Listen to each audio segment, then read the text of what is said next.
কোনটা করিনি, কোন কাজটা করিনি, কোন সমবেদনাটা জানাইনি, কোন অ্যাকশনটা নিইনি। ঘটনা যখন ঘটেছিল আমি ঝাড়গ্রামে ছিলাম। আমি ঝাড়গ্রাম থেকে ফিরছিলাম, হঠাৎ খবরটা গাড়িতে আস্তে আস্তে জানতে পারলাম। জানতে পেরেই সঙ্গে সঙ্গে আমি কলকাতা পুলিশ কমিশনার বিনীত গোয়েলের সাথে যোগাযোগ করলাম। ওরা তখন আমাকে রিপোর্ট করলেন যে আমরা এখানে আছি হাসপাতালে, ওনাদের বাবা মাও এসছেন। আমি বাবার সাথে কথা বললাম, বাবা বললেন একটু মায়ের সাথেও কথা বলুন।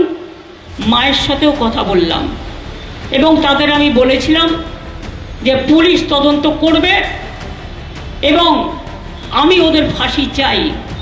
আমি সেই কথা প্রথম দিন থেকে বলে এসেছি, আজও আমি এটাকে স্টিক করি এবং আমি বলেছিলাম আমি আপনাদের বাড়ি খুব শীঘ্রই যাব।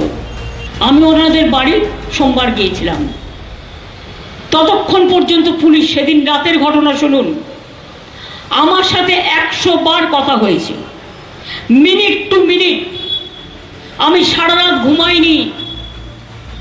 আমার সাথে পুলিশ কমিশনার রাত 2টো পর্যন্ত কথা বলেছেন, এমনকি তার ডেড বডি যতক্ষণ ক্রিমেশন না হয়েছে পুলিশ এসকর্ট করে ডেড বডি নিয়ে গেছে এবং সারা রাত জেগে তারা সিসিটিভি থেকে শুরু করে, জুডিশিয়াল ম্যাজিস্ট্রেট ডাকা থেকে শুরু করে, ভিডিও করে রাখা থেকে শুরু করে, তার পরের দিনও ডিএনএ টেস্ট থেকে শুরু করে, স্যাম্পেল কালেকশন থেকে শুরু করে, শুনে রাখুন গত 1 মাসের সিসিটিভি আমি যেটা শুনেছি পুরো খতিয়ে দেখার জন্য কে আসছে, কে এসেছে, কে না এসেছে, 164 জনকে অ্যাপয়েন্টমেন্ট করেছিল তারা।